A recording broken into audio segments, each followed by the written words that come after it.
So good morning, everybody, and a very warm welcome back here to day 2 of the European 5G conference. It's great to have you all back with us here again this morning. I think yesterday we've been looking at the figures, and I think over 1,000 people in total participated at the various sessions yesterday, which is fantastic. So thank you all so much for your participation there. And I think it was great as well to have so much interaction, so many questions and comments from all of you out there as well. Really was part of a big part of the discussion in the session. So thank you for that, and we're looking forward to having more questions and more thoughts from you again today. So as I said, we had more than 1,000 people participating yesterday, and we had our keynote presentation, obviously, which started the day off from Piers O'Donoghue, and then following that we had 3 key sessions looking broadly at the 5G action plan, looking at the funding and investment issues, and how the role that 5G can play in recovery, and then looking a bit further forward to beyond 5G and looking at kind of maybe the path towards B5G and 6G. A quick reminder, if you missed any of those sessions yesterday, then all of the recordings for those and also all of the presentation slides that were made by our speakers yesterday are available to download. You should have had a email after the proceedings yesterday to give you the links for those, and you will also find the links in the reception area on the platform here. So please do feel free to go back and rewatch anything that you might have missed. So on to today's proceedings. First of all, I'd like to start by once again very quickly saying a big thank you to all of our event sponsors and partners. Once again, we really do appreciate all of the support, and without you, the event just wouldn't be possible. So thank you very much to all of our sponsor and partner organizations.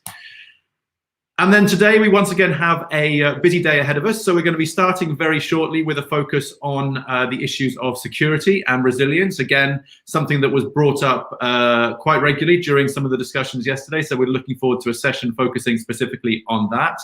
We then move on immediately after that to the second round, I should say, of our showcase sessions. So we have 3 showcase sessions, which you can see on the screen next to me here. I'll be talking a little bit more about those in a bit, but those are starting immediately following the session that we're going to have shortly now. We then have a short break, a lunch break, and we're back this afternoon with 2 more sessions focusing on building a safer, more sustainable world with 5G, and then specifically looking at the connectivity toolbox and accelerating the path towards advanced 5G networks. So once again, a busy day ahead of us. So without further ado, I think I'd like to get started with the first session. And I'd like to now pass the floor over to Viciola Pula. Thank you, Dan. Viciola, hi. Good to have you with us. And we're really looking forward to the session. So without further ado, Me too. I'll pass the floor to you. Thank you very much. Thank you, Dan. Thank you. Good morning, everyone. It's also a pleasure for me to welcome all of you to the second day of Forum's Europe 5G conference. I'm Viciola Pula, Senior Analyst at Callum International, and I will be moderating today's first session called Ensuring the Security and Resilience of 5G Networks. We will be looking today at different European initiatives such as the 5G Toolbox, the revised NIS Directive, and at the extent to which these policy instruments can come together to ensure the security and resilience of European 5G networks. We have an exceptional panel today to pursue this debate for the next hour or so. Miguel González Sancho, Head of Unit for Cybersecurity Technology and Capacity Building at the European Commission. Hello, Miguel. Hello. Good morning. Good morning. Goran Milenkovic, Cybersecurity Expert at ENISA, the EU Cybersecurity Agency. Hello, Goran. Good morning. Pleasure to see you. We have exceptionally also the rapporteur for the revised NIS Directive. Now, Bart, please save me from embarrassment and pronounce your own surname because I'm not sure I will do it correctly. Good morning, everyone. It's a pleasure to be here. My name is Bart Groothuis. You can practice that at home. Yes, thank you. Thank you, Bart. We have Cécile Amé, Senior Manager, European Affairs at CIS, representing the satellite industry today. And last but not least, we have Mikko Karikite, Head of Product Security at Ericsson. Good morning. Hello, Mikko. Good morning. Thank you, all of you, for joining me today. Before we get started, of course, just as always, I would like to remind the audience on the other side, please do send us your questions. And together with the team of Forum Europe, we will do our best to put them forward through the discussion. I think we are ready to start, and I would like to kickstart the session today with Miguel, the representative from the European Commission. Miguel, the floor is yours. Thank you very much. Good morning. So I take that someone. I have a couple of slides to show. Yeah, here they are. Good morning again. Thanks a lot for inviting me to this conference. So I will be presenting briefly the European policy on 5G security. I must say that by now security has become an integral part of 5G EU 5G policy, and 5G has become an integral part of EU cyber security policy. The latest step in this path has been the recent cyber security strategy that was adopted back in December of 2020, where 5G security features prominently, as well as other important developments, such as, in particular, the proposal for the review of the NIS directive. Next slide, please.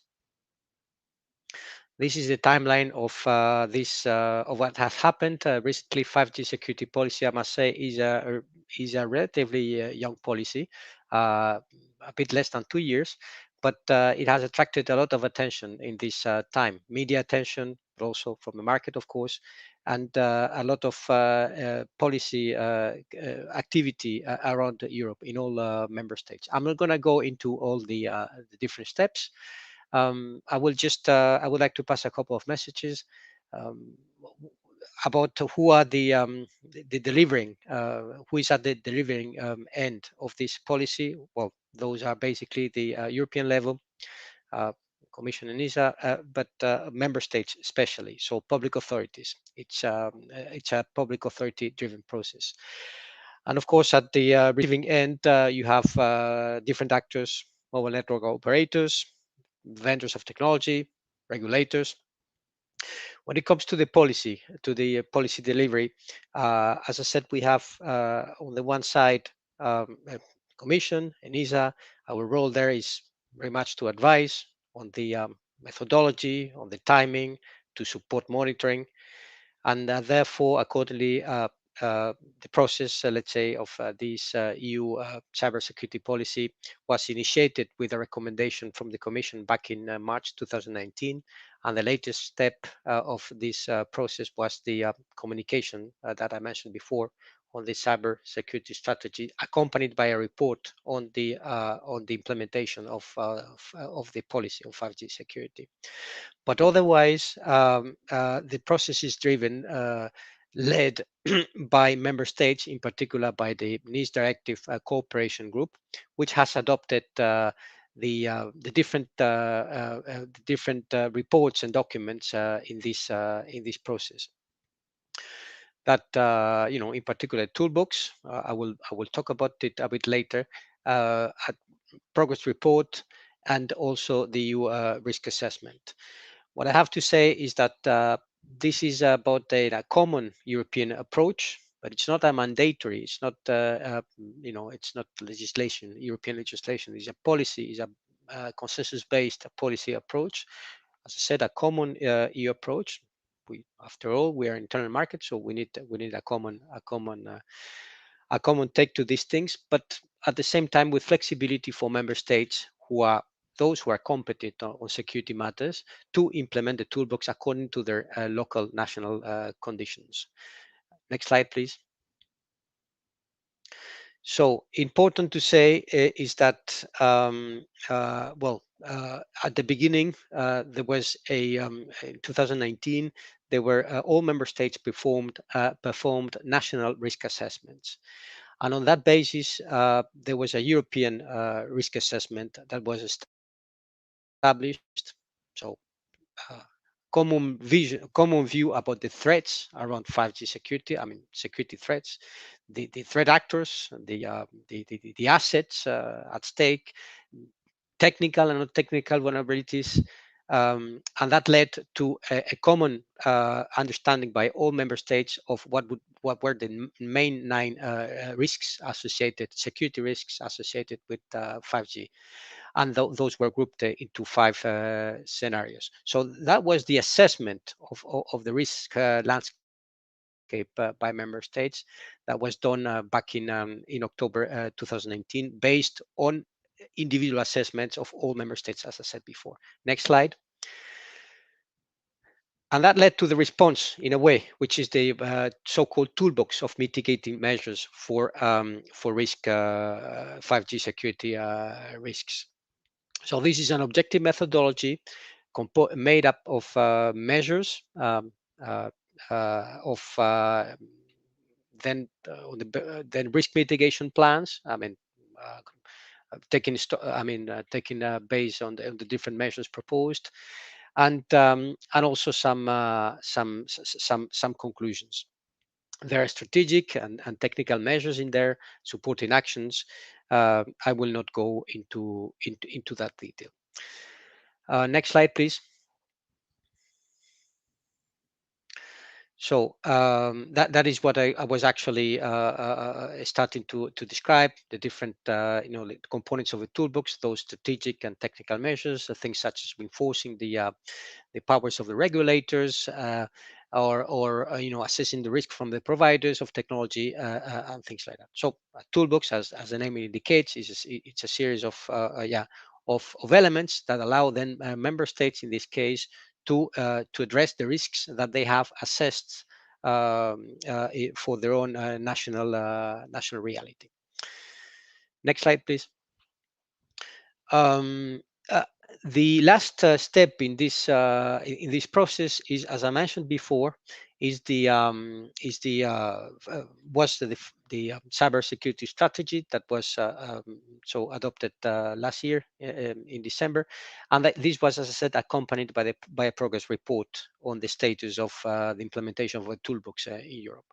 So there's a series of there's the assessment of how far we are with this, and also some, let's say, recommendations, indications from the Commission for next steps that fall into these 3 categories. And very quickly, I would say, well, number 1 is to keep the momentum, so that member states keep implementing this toolbox, addressing this 5G security issue. Number 2, to follow the developments in terms of technology. So to keep, because the technology evolves, there are new developments. So to keep following that, and in particular, to keep assessing the risks and what are the new risks, updating the risk assessment. That's the fundamental element in this whole process. And number 3, also to address the issue of to improve the resilience of the value chain in general, with issues like working on standardization. There's certification. In particular, there was recently a request made by the Commission to ENISA to work on certification in this area.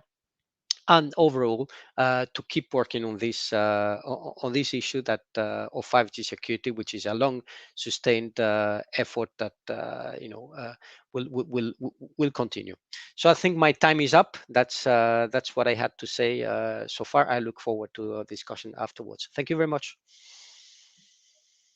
Thank you, Miguel. It's definitely great to see all the hard work that's behind the 5G toolbox, and at the same time also the fact that the Commission has ways forward to keep up the momentum and also to keep securing 5G networks.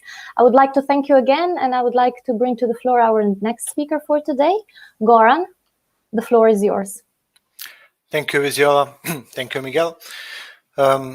So first, my pleasure to be here on behalf of our Executive Director of ENISA, the EU Cybersecurity Agency, Mr. Johan Lepasar, who sadly couldn't join. I will, in this short introductory statement, I will just bring your attention to some additional aspects where ENISA has contributed to the process that has been just described by Miguel. So if you can put, there is only one slide in this presentation after this introduction slide, so if you can go to that. Yes, thank you very much. Miguel has already indicated the timeline of events. This is another way to look at it. I'm not going to go through all of this, but just want to highlight some of the things. What is shown on the top are various activities where ENISA, as the EU Agency for Cybersecurity, has supported the European Commission and in particular 27 member states in all this policy work. So all these different policy documents with Toolbox being the central policy instrument and everything that preceded a creation of the Toolbox, that gave birth to the Toolbox, and everything that followed up the Toolbox, like Toolbox implementation report, where we supported collection of data from the member states, how much they have advanced with the implementation of Toolbox, what are the challenges, what are the problems, how we could help. That resulted in publishing of Toolbox implementation report, and ENISA has heavily supported this process. Towards the end of the year, Miguel already mentioned that Commission has published cybersecurity strategy, but one of the important elements in defining the strategy was to review the impact of the 5G recommendations. So the objective there by the Commission was to see how well we are doing and how much the Commission recommendation of 5G security, which was the starting point, how much results are there and what is to be there next. And again, ENISA has supported this process. But in parallel, there are things shown in the bottom part of this timeline, which are shown in red. So in parallel with supporting what member states are doing and what Commission was doing, ENISA worked on analysis, on research, and on the production of documents that are directly supporting different authorities in the competent authorities in member states, and which are looking at this whole area from a more technical angle. So one of the key documents there was a 5G threat landscape, where ENISA produced an overview of 5G architecture with different zoom-ins covering different architectural elements of a typical 5G setup. So initial version of this report was published in November 2019. It looked at the critical assets. It looked at the most important threats. And this has been followed up by the new version of this report published in December last year, the updated 5G threat landscape, which brought significant improvements to the report in terms of looking at specific vulnerabilities for different parts of the network, for different critical assets, and also brought industry standard technical controls that could be used to mitigate some vulnerabilities. It's a long technical document, but it is one of the pieces in the puzzle that help member states to implement Toolbox.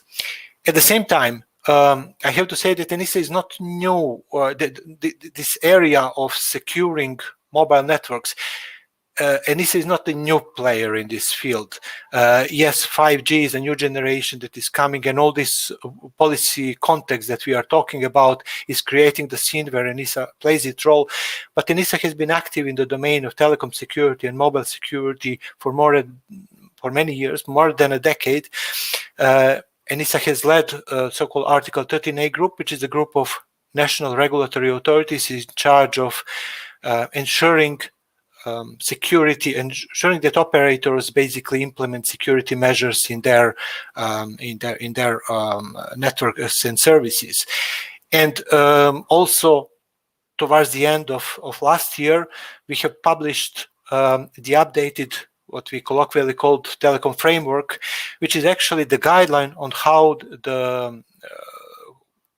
security measures could be implemented at the side of operator or provider of communication services. This is mainly guideline for national regulatory authorities, so they understand what are the key security domains, key security objectives that should be implemented. To this, we added 5G supplement with further guidance on how this could be audited. So all these activities are supposed to help member states understanding what security means, understanding what's at stake, and building the overall capacity on how to go about it. Finally, the final report shown here, security controls in 5G specification, is something that is going to be published very soon, if not even today. We are just finalizing the last steps. This is in support of a measure in the toolbox that says that instructs member states, that encourages member states to ensure that their operators implement those key technical measures, security measures as defined in 3GPP and other specification. Again, member states needed more guidance. This is how it works. Then ENISA takes a more deeper analysis and produces the report, and then works closely with member states. In my conclusion, just want to say that this is not the end of the journey. Definitely it continues. It continues both on policy aspects. It continues both on technical analysis aspect, and on what is shown on the right of this timescale, upcoming work. Miguel already mentioned certification scheme. ENISA is tasked to draft candidate certification scheme for 5G, and the work on this has already been started. And in parallel, we are working on multiple other projects, some of which are mentioned here. Like, one of the things is that we want to consolidate all these different controls from all these different reports into a central database repository. That was a suggestion from member states. We follow up, we listen to what they need, and we try to deliver. Again, we will also look at specific other technical areas where more capacity building is needed, like how to secure virtualization, NFV, and so on. So to conclude, we are supporting the overall process on the policy level, and we are trying to support member states. At the same time, we are bridging the gap, and we will continue to do that between all stakeholders in the field. Goran, thank you for your presentation. I'm personally a fan of ENISA's work when it comes to supporting the Commission and the member states. I just want a bit of a gossip from you, and I can't wait till the discussion part now. I saw at the end that ENISA is working on this draft 5G certification that the Commission asked quite recently. Could you provide us an estimate of when this draft 5G certificate could be published for consultation, even if it's approximate? It's a good question, but I like the part of the question when you label it as gossip. Exactly.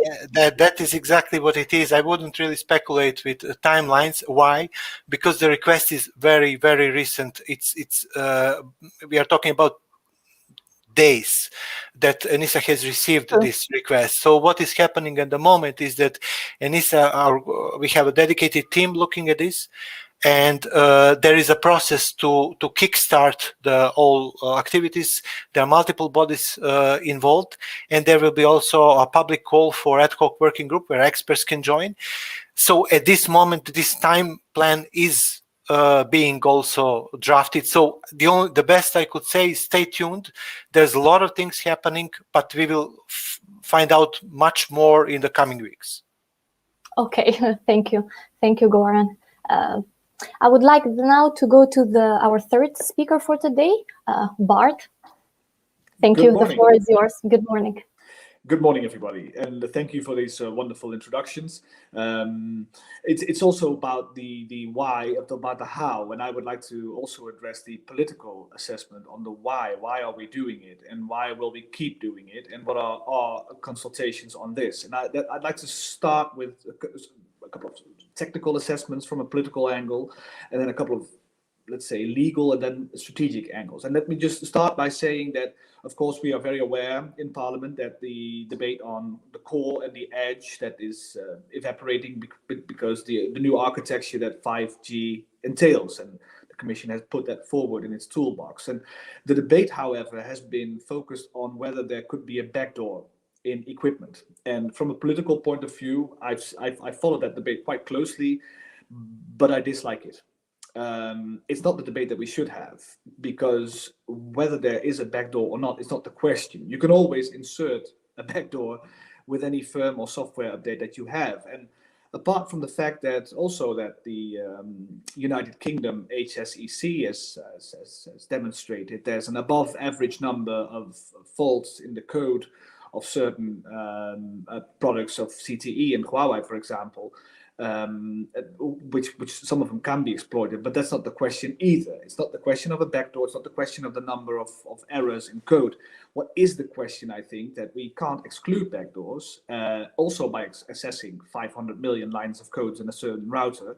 What we can say is that any update or any software firmware update could insert one, and that is a danger by itself. So from a political angle, I would say that hard and software are not the main problems here. What is the problem is that you become dependent because of the architecture, which we are very aware of installation, of maintenance, of innovation, and about controls of your 5G network. And we assess that as a high trust environment. So you would need in the core of your networks, which constitute the nerve system of our future society here in Europe, I would say we need high trust. High trust, so we need high trust vendors, but we also need high trust personnel that comes in. And there should be no doubt about any of them. And because they're semi-permanent, physically available in the core as well. And that would entail all sorts of risks and dangers. Now, from a legal perspective, as a politician, I would say, I'm very concerned about the 2017 Intelligence Act in China. That would oblige companies to cooperate with any request of the intelligence community over there to distribute data or do what they ask. And some of the Chinese companies have reached out to me and said, well, that's not the case, Mr. Groothuis, because it's not extraterritorial. But I find that very hard.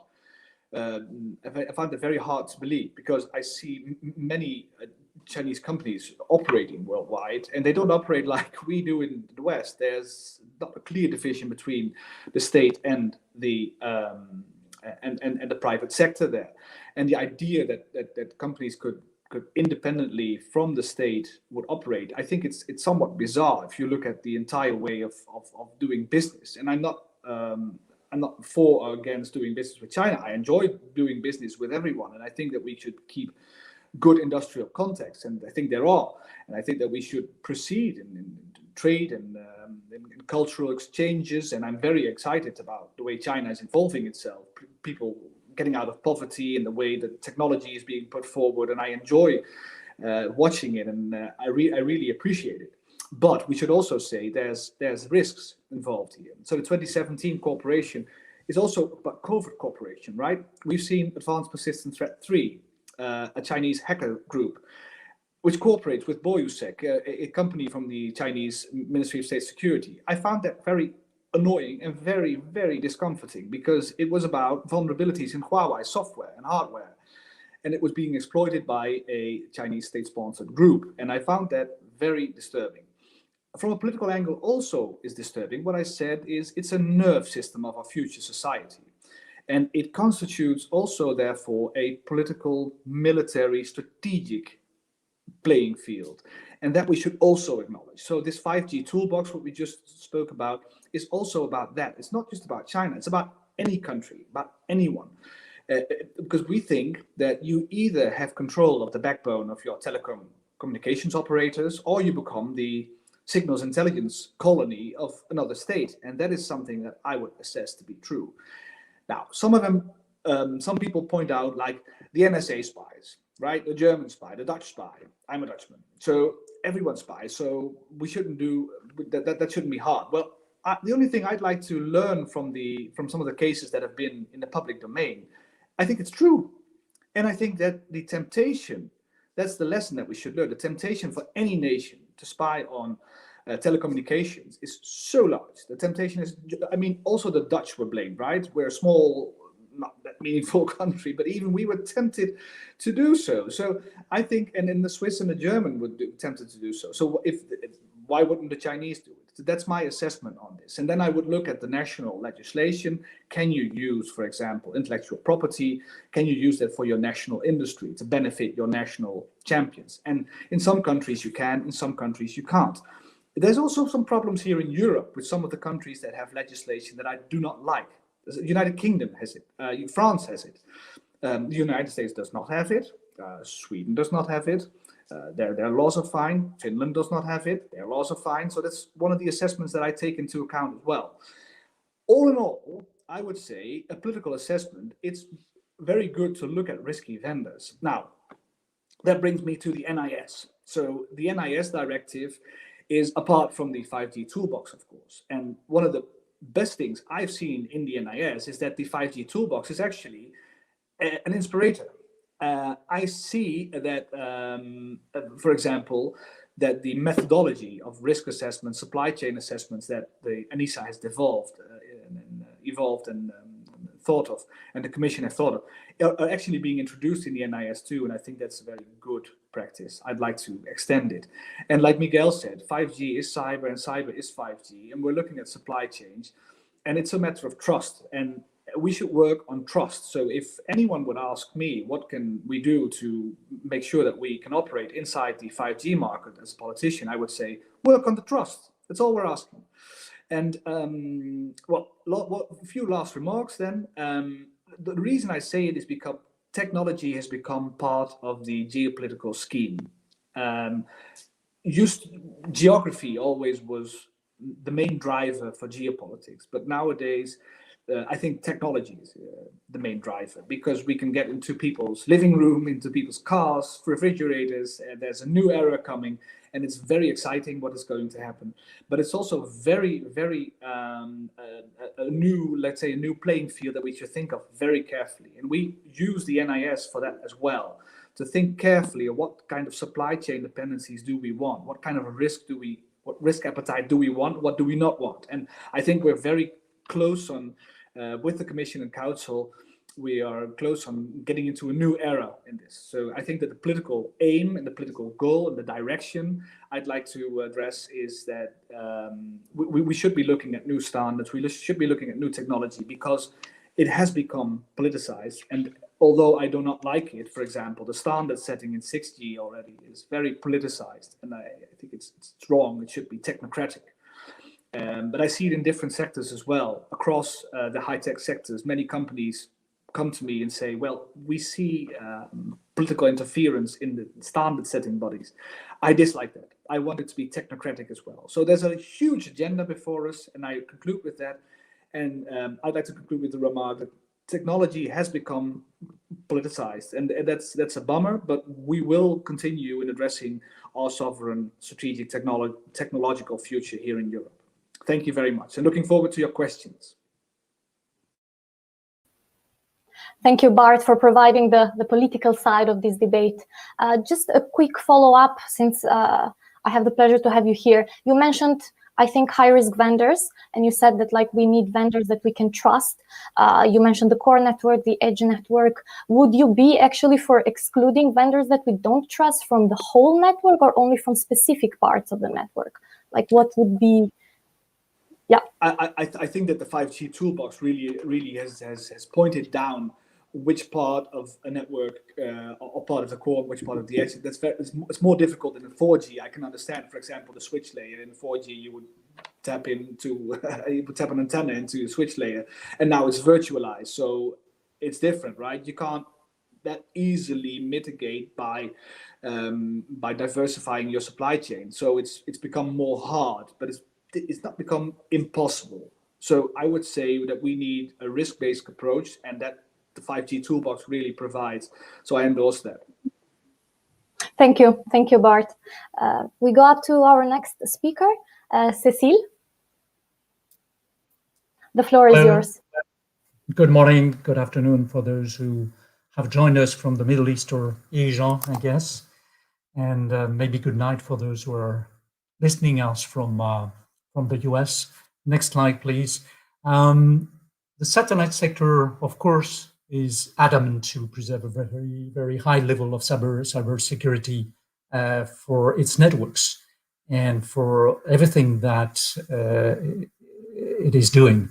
As you can imagine, it's something that goes much beyond 5G. In our case, when we talk about cyber security, we're obviously not far from talking about security, simply physical and operational security. So as far as satellite is concerned, it's not only a question of being secure for 5G, it's an overall question of maintaining security for our ground segment and for our space segment. So this is the particularity of our system and architecture. We have, you know, an infrastructure that is on the ground and which we need to keep secure, but we also have objects in the space where we want to have a high level of security as well.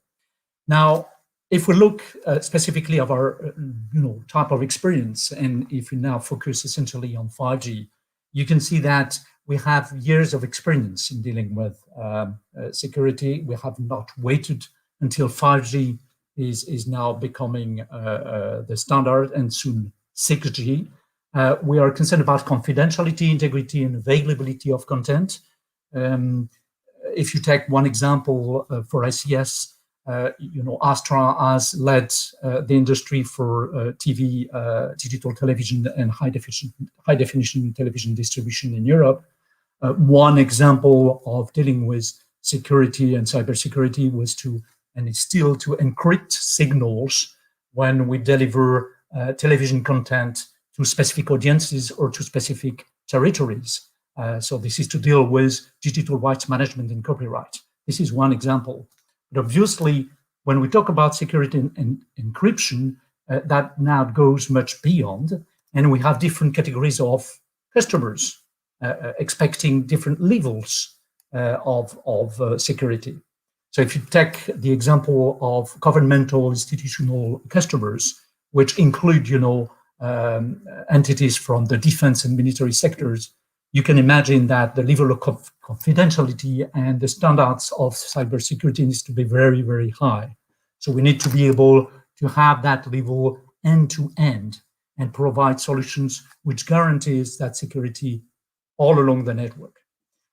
For commercial customers, that really depends and what is their requirements and expectations. All of that is arranged through contractual means. So we have specific expectations, and depending on the expectation of our commercial customers, we will, set up specific processes, procedures, and enable, different levels of encryption, cryptography, and processes to respond to their needs. One example typical to SES is when we're dealing with the energy sector.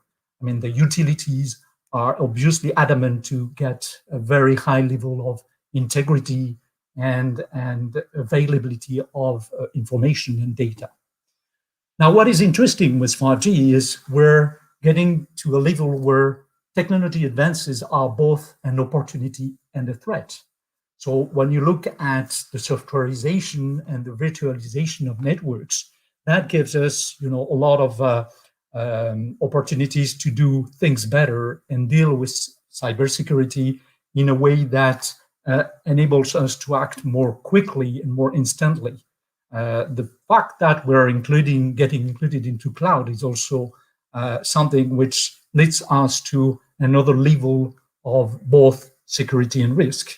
And of course, new technologies, when we're now moving towards 6G and other next generation networks, like quantum technology or artificial intelligence, these are really very interesting developments, but also, developments which have their risk. Next slide, please. So now, if we look specifically at what we do with SES, I'd like to mention two main strategies which we are developing for our company. One is related to our integration into the cloud. So as I said before, this is something which brings us to a level of opportunity and risk which we can use to our advantage. Clearly, SES having partnership with IBM and Microsoft, for instance, we are now adamant to make it possible to use the cloud to raise the bar of cybersecurity. Concerning another aspect of technology development, quantum is something which is extremely promising.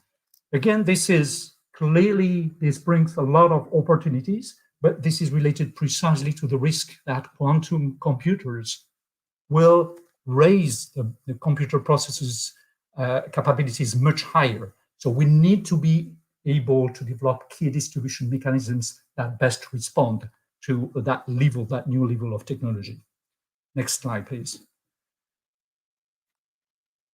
The key principles I'd like to raise, and this is mainly in relation now with this debate here, is when we have different initiatives coming out of the European Union and from ENISA, I think we can only welcome them. What is absolutely essential in this sector is to have a high level of consistency across the member states on the way we're going to approach this, question of cybersecurity. What is essential is partnership with the private sector. What is essential is trust. And I really echo what Bart said before. This is absolutely essential.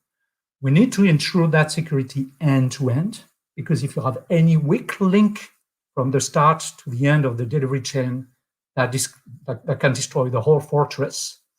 And at the end, we have now a toolbox, which is obviously a very good instrument, but we also have two legislative proposals. And there, I'm happy to discuss during our Q&A, but I think there are different ideas, proposals there, which deserve more clarification. So I'm leaving it there, and let's turn later to the Q&A to discuss it. Thank you. Thank you. Thank you, Cécile. You talked about consistency. You also mentioned quantum technology, artificial intelligence, which in fact will be the future. And we're looking forward to see what will happen at a regulatory level on those aspects. Thank you, Cécile. Our last speaker for today, last but not least, Mikko Karikite, Head of Product Security at Ericsson. Mikko, your background and resolution are always great. I'm super jealous. Thank you for joining us, and the floor is yours. Thank you, Visiola. It's my pleasure to be here, and thank you for those kind words. Indeed, my name is Mikko Karikytö. I'm the Head of Product Security and Chief Product Security Officer at Ericsson. And this task is actually pretty technical leadership task that I have at Ericsson. I'm leading the security and privacy implementation across the portfolio, including product solutions and services. These are the things that we make and bring to our customers, the operators, then that serve the society and end users with the networks. But where my task with my world-class team is pretty technical often, and we're looking at the new challenges, identifying new risks for telecommunications, assessing the threat landscape, and changing our act internally in Ericsson. Now this time we're talking about a little bit more holistic approach, and we're talking about resiliency and security in 5G networks in Europe. And that's why I would actually like to steer this discussion to focus on the deployed networks. This is a holistic view where the protection of end user is the end game. That is the objective, protecting the end users, the businesses, the people, the individuals, and their security and privacy experience of the services. So here, operators, vendors, and integrators, we are here together. And the common objective is protecting the end user. And this is indeed what actually citizens also expect from governments and regulators. And what is challenging with security is that we don't have a single silver bullet that will solve it for us. We actually need a comprehensive approach where the actions are taken across the standardization to start with, then the development of the products and solutions by vendors like us, then going to deployment and secure configuration of the network, and then finally the continuous secure operation. And these need to be addressed in coherent and mutually reinforcing manner. So these four aspects are coming together. They can't be separate, and you can't just dislike one and leave it outside. You have to actually look security from all these angles. And I would also like to mention that we need to be mindful about if we are putting too much faith in any discrete technical measure or mitigation, like testing or open source or a single type of encryption, for example. These are actually techniques and technologies and aspects that are already inbuilt in the current networks. Alone, they will not solve the security question for us. And in our point of view, for Ericsson as the vendor, we have our security reliability model. This is our security and privacy by design framework. It starts by setting requirements and design rules for products and solutions, how they are built, what kind of security they need to have, and how they're put together. Then it's continued by security and privacy assurance, which starts with risk assessment, security assessments, privacy assessment, but then also automated continuous testing, including fuzzing and scanning and vulnerability assessment, but then also manual ethical hacking and testing to make sure that the devices, the networks that we provide are secure.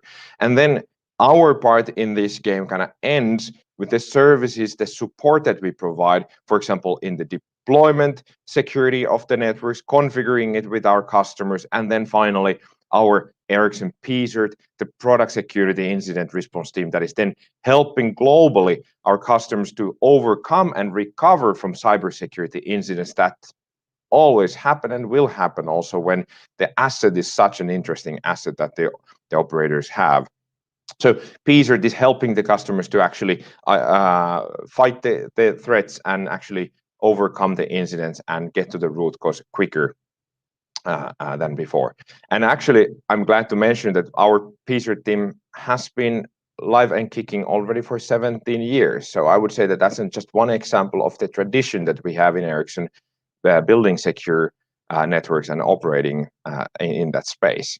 And this whole holistic game, this end game, is actually never reached when we talk about security in the networks, especially because here the landscape is changing constantly, and this requires a constant effort where we have resources, capabilities, capacities, and skills. And this is exactly why security is costly. And I can't avoid mentioning, when we're talking about holistic approach, I can't avoid mentioning the ENISA candidate cybersecurity certification scheme. At Ericsson, we welcome all efforts by ENISA and other regulators and agencies to use the industry-driven GSMA NESA scheme as the basis for efforts in security assurance or even certification for 5G infrastructure.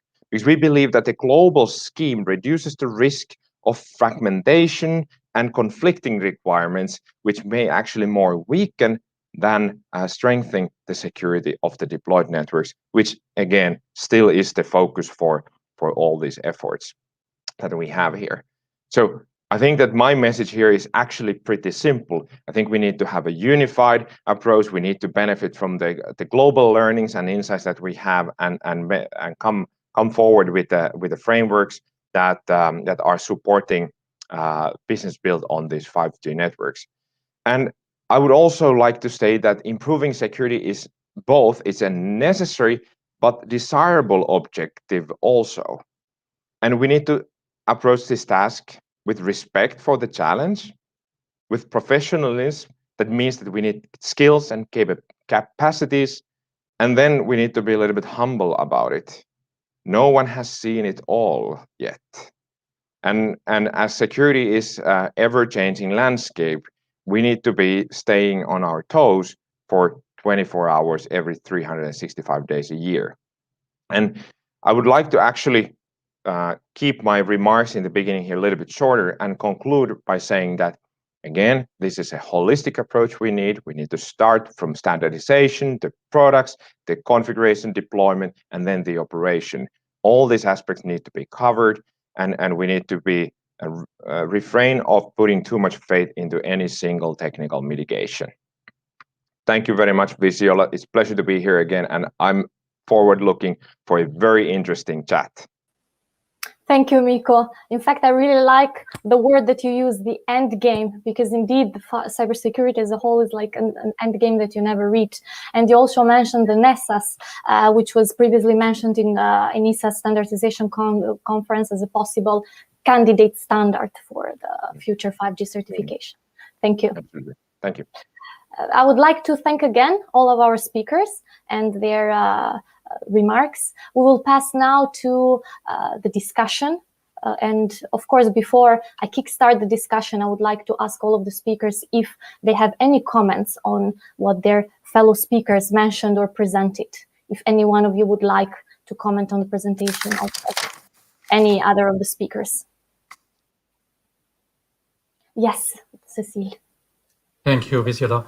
One remark which I think is absolutely essential from Miguel at the beginning, when I heard talking about the need for a common approach, but which would not prevent member states from having their own flexibility. I want to say that from our experience of dealing with several national authorities in Europe on the question of cybersecurity, we found a really good level of support from them. And the reason is precisely because they have that ability to stick to deal with our risk assessment and notification compliance issues in a way that is dedicated to us. So that is really essential to maintain that flexibility, I think. Thank you, Cécile. Anyone else would like to add any comments? Okay. In fact, Cécile, you really touched upon a question that I wanted to put forward for the panel. Miguel indeed talked about a common approach, allowing though flexibility to member states when it comes to the 5G toolbox. A common approach was mentioned also by other speakers, consistency, and we have in the interplay also the NIS directive. I would really like to see your views if you think that there is in fact consistency when it comes to securing 5G networks in Europe. I personally see that the 5G toolbox is a great tool. However, member states have in a way implemented it differently. Do you see any fragmentation here? And in particular for the industry, is this like an issue? Bart, I see you are very eager to start. Please go ahead. Well, I'm not eager, but I'm just, thank you for that question, because it's a good question. I still see some 15 member states have foreign direct investment screening, 12 still don't. And there's still also a few exceptions when it comes to member states applying restrictions on the risk profiles that has been put forward by the 5G toolbox. And the central word here is harmonization, which also the NIS would provide. There's also some regulatory powers that needs to be strengthened in some member states. So I think harmonization is actually quite essential in Europe to be building on in the next couple of years. And I think the NIS would actually strive to do that with a couple of minimum standards. It will drive it significantly, I think. Thank you, Bart. Yes, Nico, please. Yes, I think it's a brilliant question. And I do agree with Bart. I have to say that we see it, in operating in global scale, providing networks everywhere, and we have, of course, seen the awakening of security, coming with the years here. And as I mentioned, we have a long tradition working in security and privacy in Ericsson already, and we started formalizing our own framework in around 2012, 2013. And that was also at the same time when we were discussing with the GSMA and 3GPP about this common industry needing a security framework that we can all align to and we can, validate to and we can provide secure networks. So I would definitely support. And then now we have the SECAM from 3GPP and Nexus from GSMA to look at those industry-led activities, because they are built on those learnings and insights what we have gathered as the whole industry, not only vendors or operators. And we have put together the wisdom into those frameworks and actually trying to make them to meet the need for security assurance. So I definitely support that approach. Thank you, Miko. Cécile, as representing the industry, would you like to comment on this? And then I would like to hear, of course, from Miguel and Goran. Yes, I think that question of consistency and harmonized approach is essential. We need to go there. Again, our experience of being subject to loose provisions from the old electronic communications framework with Article 30 something, I don't remember now, was a good indication of a real issue, but at that time, not considered hot potato enough to have a strong political instrument. So at some point we need to go there. And again, this is really essential that the private and public sectors work hand in hand on this. The whole issue is so much dependent on that cooperation and trust amongst each other. Thank you. Miguel, Goran, one of you would like to go first?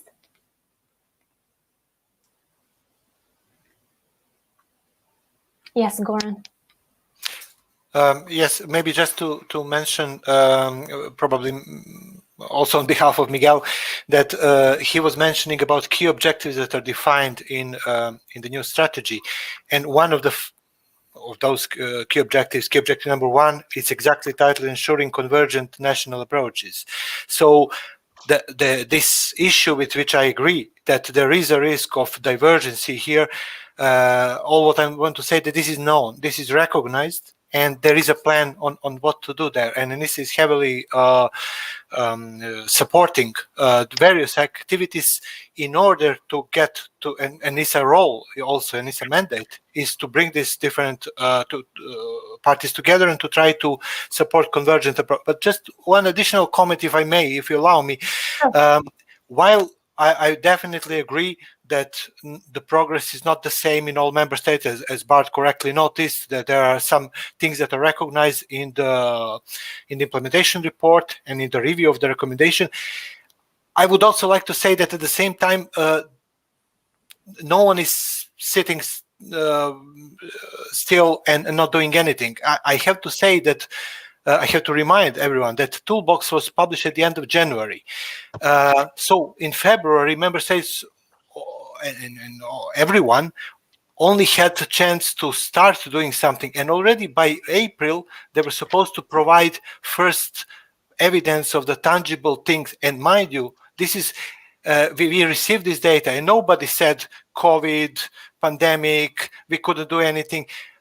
So many of them did significant and concrete and tangible. Yes, not everybody. Yes, there is space for improvement. But in these extraordinary circumstances of global pandemic and on very short time frames and on new complicated technology, I would just like to recognize the efforts that at least I would say majority of member states are doing. Thank you, Goran. Miguel? Yeah, so the question was about consistency. Can you hear me now? I was muted before. The question was about consistency and important to stress that the European Union is a union, but it's very diverse. So it's made up, it's a union of member states, and there are different realities, economic, political, and so single internal market, but with specificities, and this is recognized in this approach. I stress that message. It's a common approach. It's consensus based. It's not legislation. So member states have collectively agreed to follow this approach. But important to stress that they are competent when it comes to security. Article 4 of the treaty.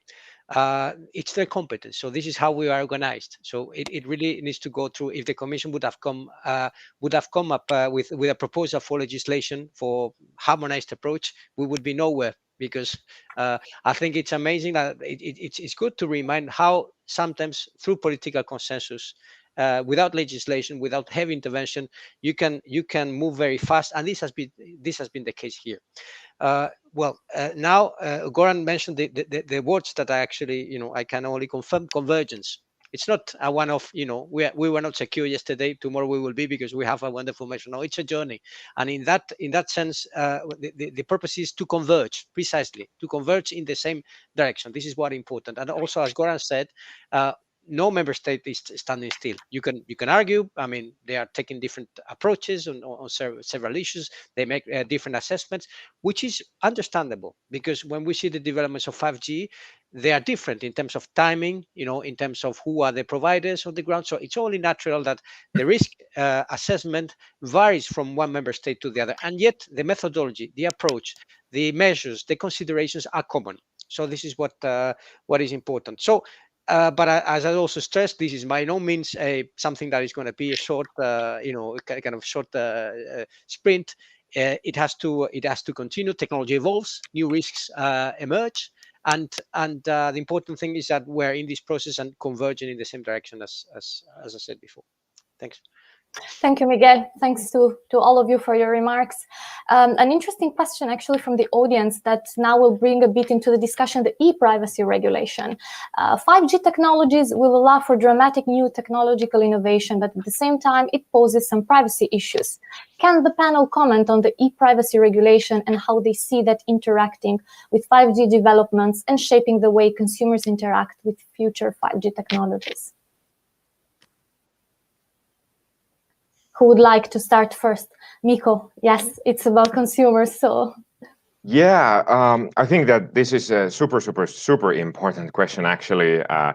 And we have been discussing about privacy internally, working on very hard for so many years. I actually would not like to comment on the e-privacy or the policy question as such, but I would actually like to highlight that, you know, we have the technology leadership here in Europe, and in case of Ericsson, for example, we have had a formal product privacy framework in place from 2013 and 2014. We had the incident response privacy framework also implemented already. So 4 years before GDPR was in action, actually. So I think that we should recognize also that we have in the industry in Europe, we have leadership in this area, and we can definitely meet those requirements that the future regulation or policy also requires. Thank Very you. important topic. Thank you, Miko. Miguel, I see you unmuted yourself. Would you like to comment on this? On the general question, Yes. let's say the linkage between security and privacy. Well, of course, I think security is a precondition for ensuring privacy. You need to make sure that the data is secure. Otherwise, if they are leaked, I mean, you cannot ensure data protection, privacy anymore. This is the general answer I can give. And then, of course, insofar as 5G raises new data protection, data security challenges, because of softwareization and interoperability challenges and so forth, that raises risks in terms of protecting those data that inevitably will lead to challenges in terms of the privacy of that information. So that I think that's what the main thing. I mean, in other words, you don't really have privacy, whatever good legislation we have, if you cannot ensure the protection of those, the security of those data. That's my take on it. Thank you, Miguel. Yes, Goran, please. Maybe just to briefly follow up on this, I agree with what has been said, especially by Miguel. When we talk about privacy, aside from the legislative point of view, from the technological point of view, I want to say we all look at this new technologies that are coming, at AI, at blockchain, and at new developments. This is fine, but we shouldn't forget the baseline security measures.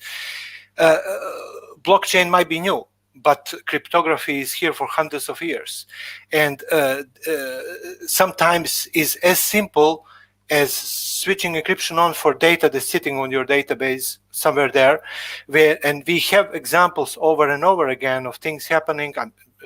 Several months ago, there was an incident in one large telecom operator where what was stolen was not actually content of the phone calls, but was metadata, who made call, at which time, and why it was stolen, because it was sitting there in database without taking basic protection measures. So yes, it is a policy issue, but it is also a technological issue, and we do have already a good suit. Even though technology is new, we have to do basics before we aim for higher.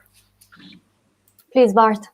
Yeah, it's very important what Goran just said, and it's also important to recognize that what usually is happening by cyber criminals, but also by states, is that they fire on an industrial scale and optimize known vulnerabilities, known CVEs. They fire at their targets, and when that does not have the desired effect, they will use third parties or supply chain to get wherever they want. And I think that one of the main issues and challenges that we are looking at in Europe and the entire world is addressing that threat. Also, not just by looking at the targets and making sure that they are safe, but the NIS will also look at third parties.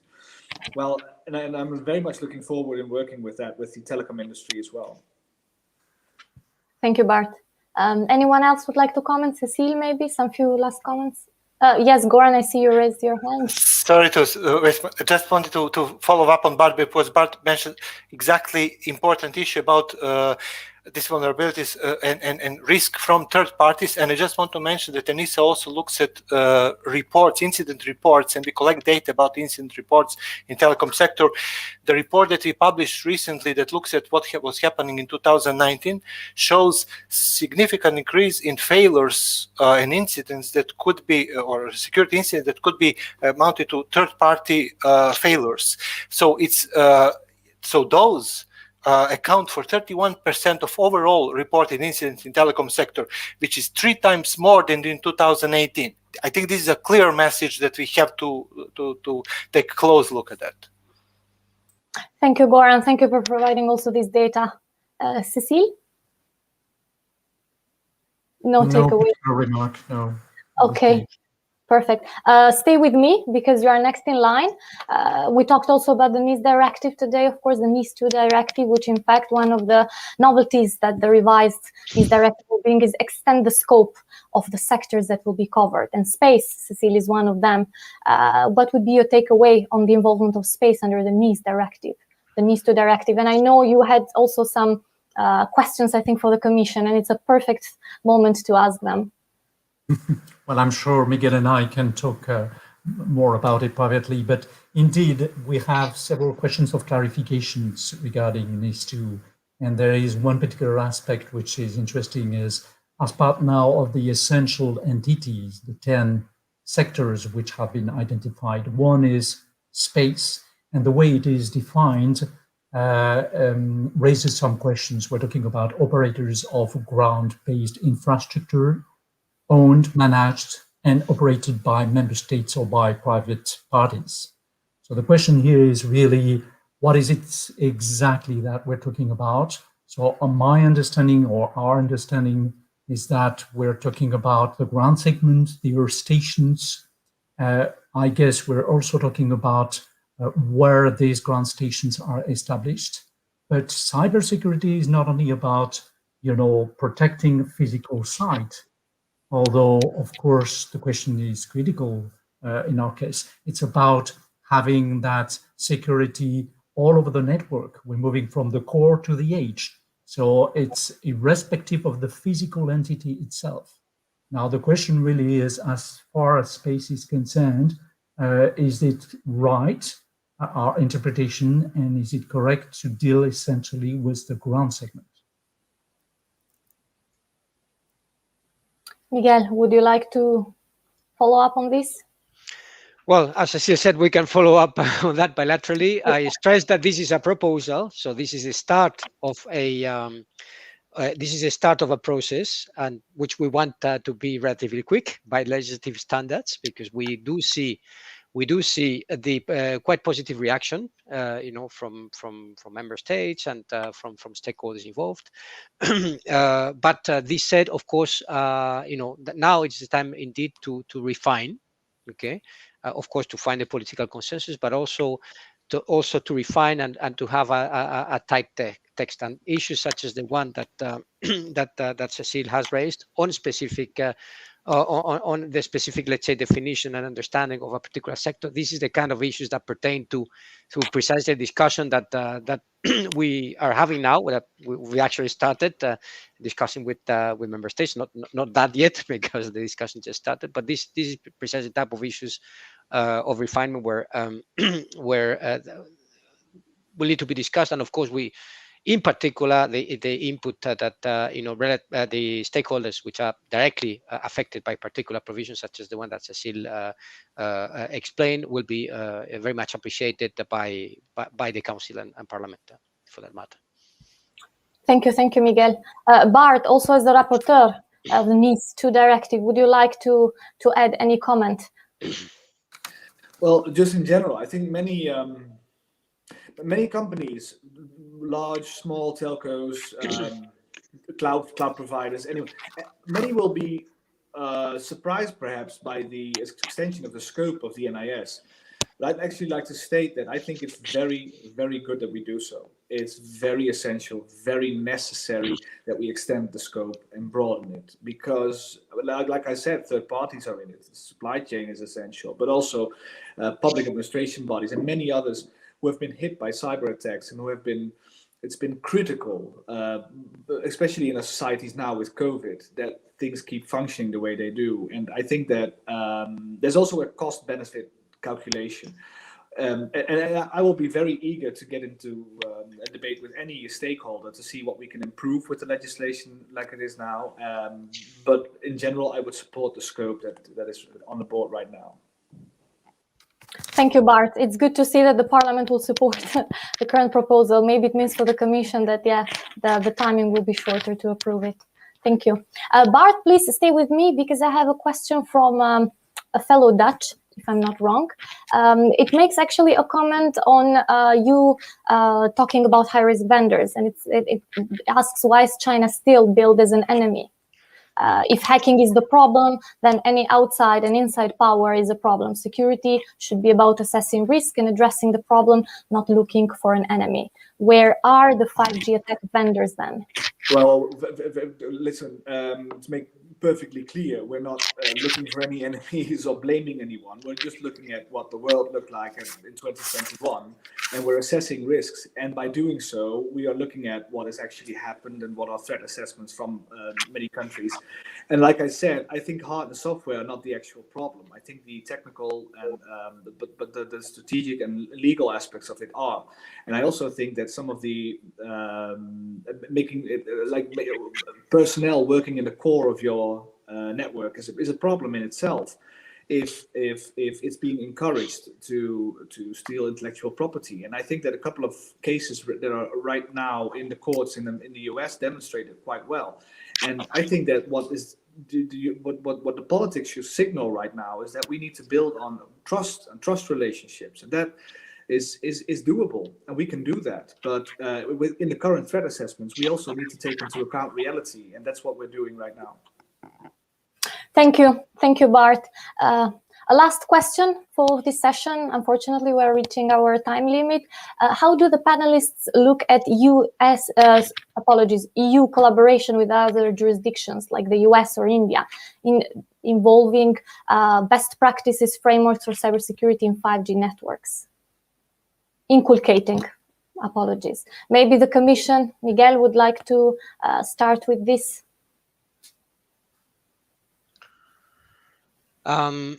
So in general, from the European Union, in the European Union, we are very positive about cooperating with major trade partners such as the US or India or those who are mentioned, China. I mean, we look forward to that cooperation. As far as the US is concerned, there's a recent strategy that was adopted on EU-US cooperation, where 5G and 6G networks are explicitly mentioned as one area for such cooperation, and as well as cybersecurity. But regarding the topic that we are discussing today, 5G security, we always stress that the EU has its own approach. We know about approaches in other parts of the world, and there are important trade interests at stake. But we try to follow something that suits us, and which, by the way, is very much followed with interest in other parts of the world. So we have contacts with quite a few countries who want to understand how do we go about 5G security in Europe, and we pay a lot of it's quite important for us. So cooperation with all these partners, it's a very very positive thing, and but what is very important is that we have, as I said, our own approach that and we will continue on that route. Thanks. Thank you, Miguel. Miko, you raised your hand. Just wanted to say that I do agree. EU has a lot to offer in 5G security. I have seen it in discussions in other regions, and I think that as a security, the community is the wisest. So we are sharing, we are learning, and we're getting better, and keeping the focus in end users in the end. And just to add that I talked about policy, but of course Europe has a lot to offer in terms of technology. And addressing security through very very good technology that we can offer, let's say. Thank you, Miguel. Thank you. If anyone else doesn't have a burning comment to put forward, our time unfortunately is up. It was a very interesting discussion. Thank you to all of you. And I have just one last question. Please, can each of you just say one sentence with its main takeaway for this session? What would be actually that we need to build resilient and secure 5G networks in Europe? What would be your take on this? One sentence.